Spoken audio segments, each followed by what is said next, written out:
Okay, hi everyone. This is going to be the third lecture for Chapter 18.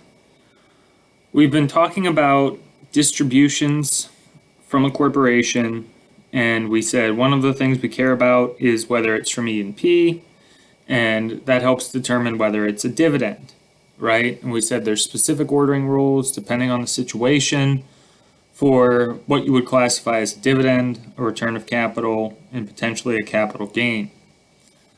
Another thing that we're going to be talking about here is basically stock distributions.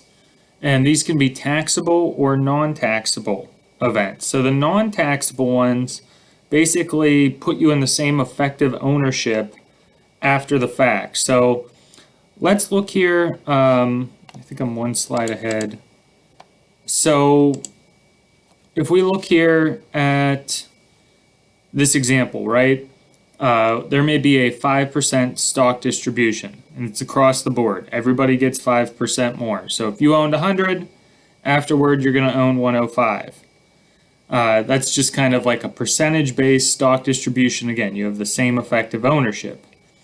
Corporations may also consider a stock split. So this is based on a ratio like 2 to 1. So if you owned 100 shares, then afterward you'd own 200. But again, you'd still have the same effective ownership percentage because everybody got their shares doubled. So this is just saying, right, everybody, these non-taxable events are when there's the same ownership percentage before and after the fact. There wasn't really a gain here. We're just changing your per share tax basis. And this is showing an example of that. It says, for example, assume the shareholder owns 100 shares of a corporation with a tax basis of $3,000. There's 100% stock distribution. You now own 200 shares. You still have that total overall $3,000 tax basis. What changes here is the tax basis per share. So you went from 30 bucks per share to now it's $15 per share. Your same effective ownership percentage of the corporation remains the same. So 1814 is just showing that, right? We have the two shareholders, 75 shares, 25. There's then 100% stock distribution. So if you own 75, you get 75 more. You're at 150. If your basis was 24,000, as indicated up here, and you own 150, your tax basis per share is now going to be 160. So we need to distinguish these from taxable stock distributions, which are normally included in shareholder income. And a lot of times what happens here is a corporation will say, hey, we can give you cash or we can give you additional stock. You can pick which one you want. In this case, right, if you were to pick the additional stock, you do not retain the same effective ownership percentage because somebody else could have picked the cash. So basically there is a change there, and that's why it's going to be taxable. So if we look at 1815 here, corporation declares a 10% stock distribution, but it offers, the shareholders more stock or $100 per share. Shareholder 2 says, hey, I want to receive the more stock, which is basically going to be 15 shares that are worth $1,600. In this case, because it's that additional option, right, where you can pick between more stock or cash, it's basically going to be treated as a dividend, and it's going to be taxed at its fair market value. So that $1,600 is going to be taxed.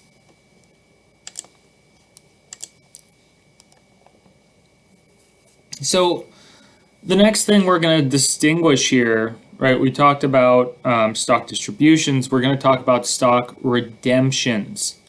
And basically a redemption is whenever a corporation buys back stock from a shareholder in exchange for cash or other property. So it's often called an exchange, right?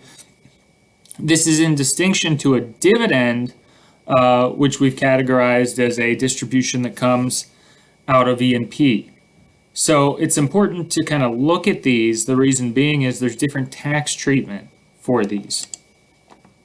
So in a stock redemption, basically the shareholder treats it like a disposition of their stock, right? It's that amount realized minus the adjusted basis, whereas a dividend, the entire amount is taxable. So you can see, right, if you would have, if there was $100 pushed out, you had a $60 basis, you would only have a $40 capital gain. But if it was a dividend, that $100 pushed out would be entirely taxable. So for this reason, right, individual shareholders want to call it a redemption and receive exchange treatment, right? Exchange, redemption, kind of the same thing. Whereas a corporation may want to call it a dividend because then they can receive the dividend receive deduction. So in this case, right, the IRS provides tests for which kind of treatment we need to apply, right? In other words, are we going to treat this as a dividend or a sale exchange or like a redemption? Now, this is just showing the preference for each party, right? If we had a payment pushed out and it was a dividend, all 500 is taxable. But if we gave it sale or exchange treatment, we get to reduce it by our basis. So you can see, right, as shareholders, you want to pick the lesser of the two that's going to be taxable income. Either way, you get $500 in your pocket, but how much you report is going to be different. So the IRS basically says here, when we're looking, how do we treat it as an exchange or a dividend? They give us some rules here for how we would know how to treat it. And basically what it says is, the IRS will allow shareholders to treat the redemption as an exchange, that is, where they get to reduce it by their basis, if they meet one of the three tests. And basically, you look at it from the shareholder's perspective. Now, the three redemption tests are the substantially disproportionate test, also known as the 50-80 rule, the complete termination test, and the not essentially a dividend test. Now, these are pretty complicated, so let's unpack these one at a time here. Okay, so the first test that says you can treat it as an exchange where you get to reduce it by your basis is known as the substantially disproportionate test. In order to do this, you have to meet three criteria. That is to say, the shareholder immediately after the exchange has to own less than 50% of the total combined voting power of all classes of stock. The shareholder's ownership percentage of voting stock after the redemption must be less than 80% of the shareholder's ownership percentage before the redemption, and the shareholder's ownership percentage of the total fair market value of the common stock after the redemption is less than 80% of the shareholder's ownership before the redemption. So that's why they call this the 50-80 rule, because we have 50 and then the 80 there. So if we look at it, right, suppose a shareholder owns 60 of 100 total shares prior to a redemption, right? After the redemption, the shareholder's ownership percentage must be less than 80% of the original 60%. In other words, it has to be must be less than 48%. Next, it says 48% of the voting stock is less than 50% of the total combined voting power, criterion A, and this doesn't provide a fair market value here, but let's just assume it's met. So stated alternatively, if the shareholder after the redemption owns more than 48% of the voting stock, they fail the test. If they fail the test, it will be treated as a dividend. So let's look at 1816 here.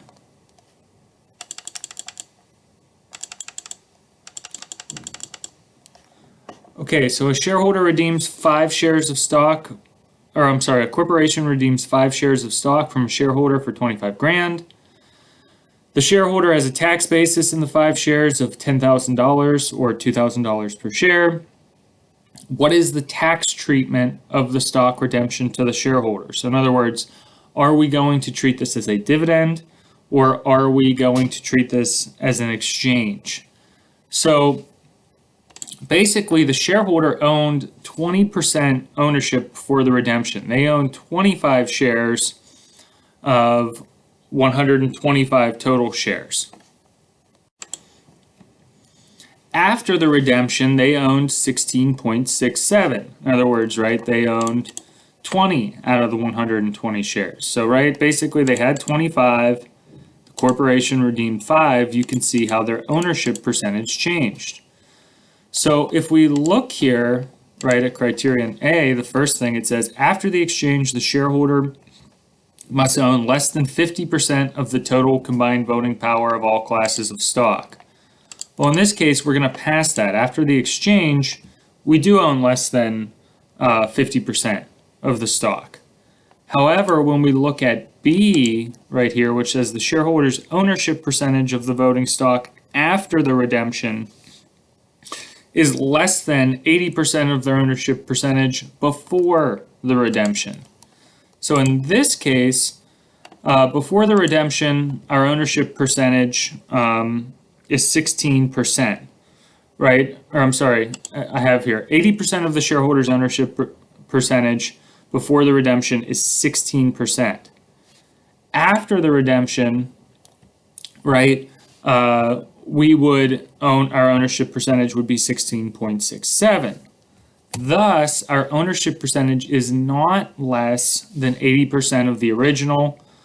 In this case, so 80% of our original amount, we own 20, 80% of that is 16. Afterwards, our ownership is 16.67. 16.67 is not less than 16. Therefore, we were to fail the test. Because we fail the test, we treat this as a dividend. So that right there is the first one, the substantially disproportionate test. It's kind of a 50% and 80% and 80% rule.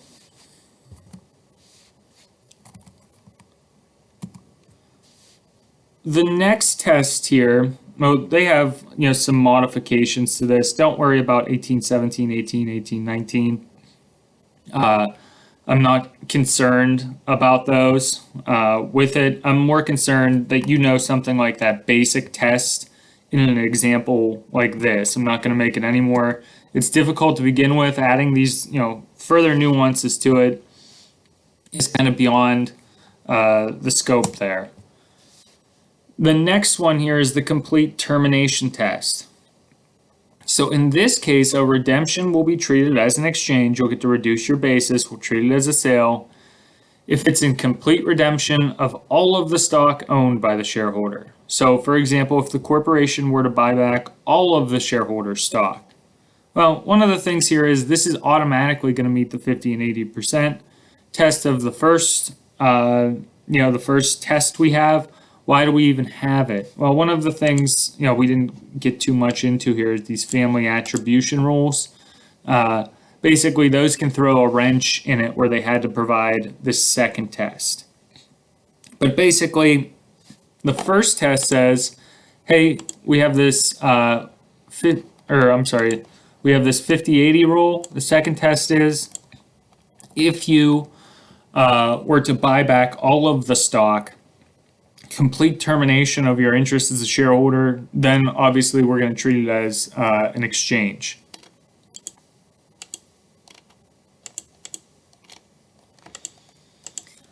The third test here, the not essentially a dividend test. So you will receive exchange treatment if what you receive is not essentially equivalent to a dividend. So this is kind of a facts and circumstances test. Where there has to be a meaningful reduction in the shareholder's ownership percentage as a result of the redemption. Regardless, the redemption must cause the shareholder's voting interest to fall below 50% as a result of the exchange before this test can be applied. So there is kind of this, it's kind of a facts and circumstances. This isn't really a dividend, but if we want to give it some teeth, we have this 50% rule. So let's look at 1822 here. It says assume a shareholder has no relation to another shareholder. During the year, the corporation redeems 5 shares of stock for $25,000. Assume that there's E&P to cover this. The shareholder whose stock was redeemed had a $10,000 basis in those shares. They want to know what is the tax treatment under the not essentially a dividend test. So in this case, right, we're going to have exchange treatment. 25 minus 10 basically would be a $15,000 capital gain. If you were to look at the facts over here in the analysis, you can see that essentially we would fail the first 2 tests. In other words, we don't pass the substantially disproportionate test, and then the complete termination test is not passed. However, based on these facts and circumstances, someone could argue that this was not essentially equivalent to a dividend. And when we kind of meet the standard for that, if you look at it, right, the ownership percentage decreased 20% to 16.67, and this is below the 50% mark after the redemption.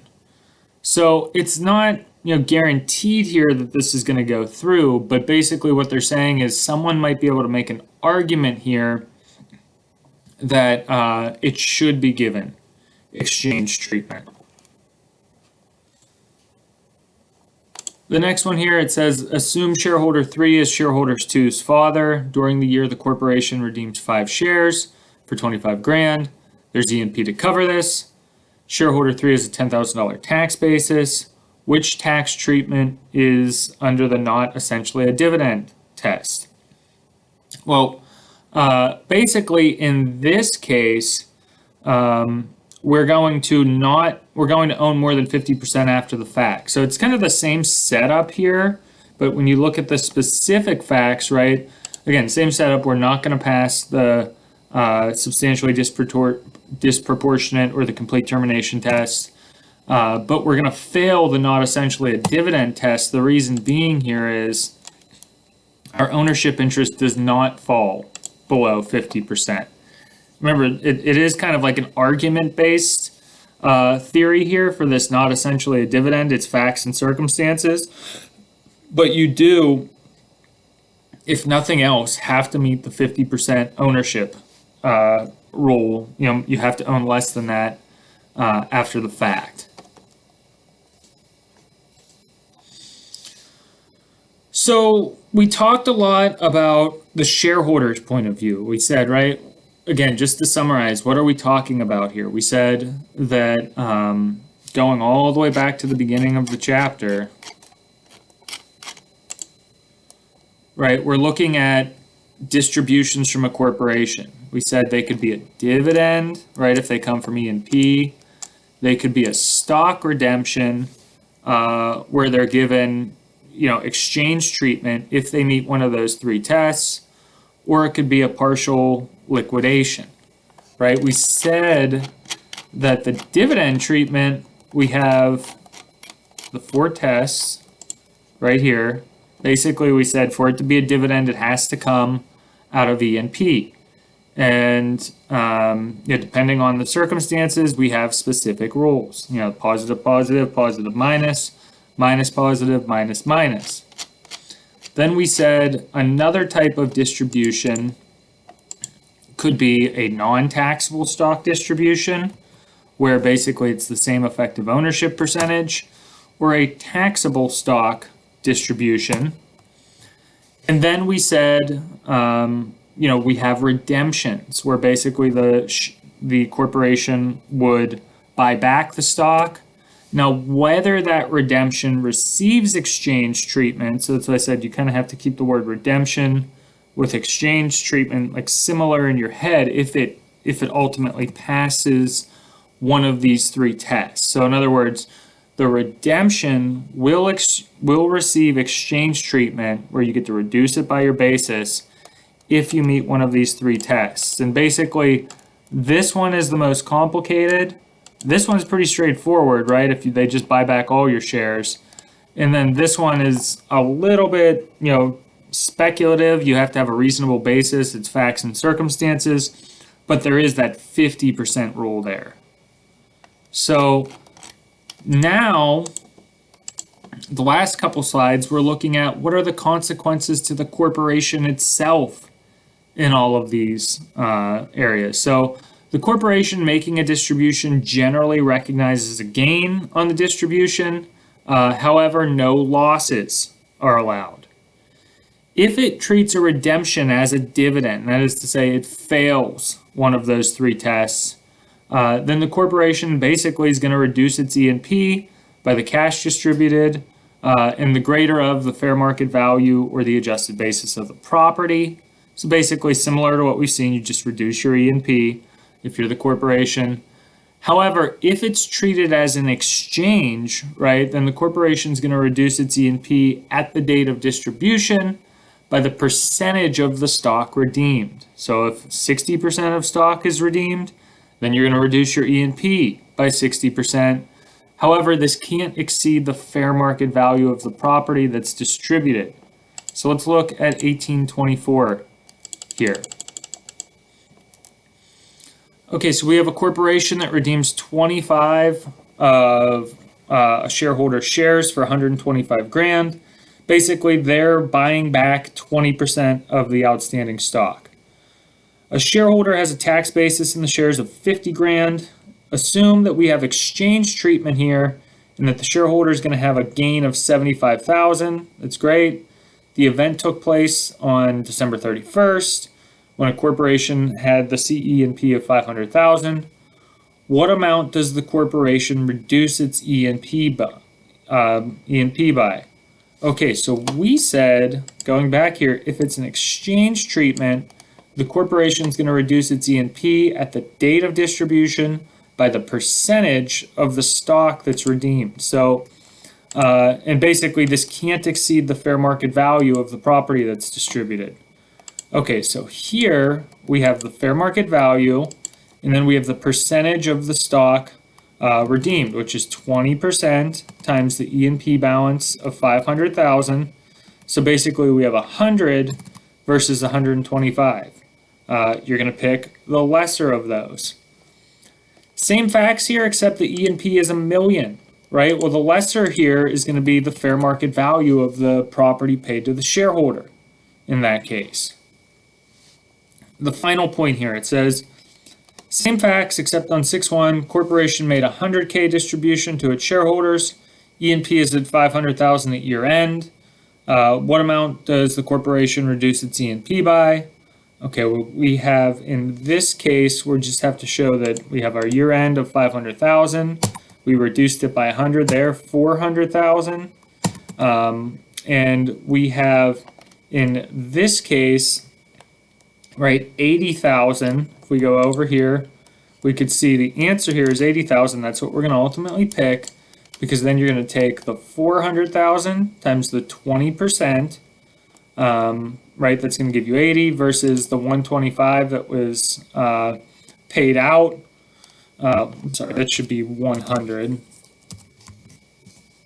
Not a big deal. We still pick the lesser, 80 grand. So the idea with this is, like I said, just try to keep it with the basics for it. For the exam, right, the things I want you to know are the high-level stuff. If these tests right here are tested, they're going to be simple questions that you would just need to do the math on. No more difficult than the Excel problems here. Like always, right, the homework is going to kind of take you into the weeds and maybe do a little bit more nuanced calculations. But at least with regard to the exam, I'm always just looking for the basics. Obviously, you know, the basics on something very complicated can still be tough, but don't spend a ridiculous amount of time trying to know the exceptions to the exceptions. Try to follow along in the lectures for what, you know, I kind of say, this is important, don't worry about that, and we'll go from there. So thank you very much. We'll end the lecture here.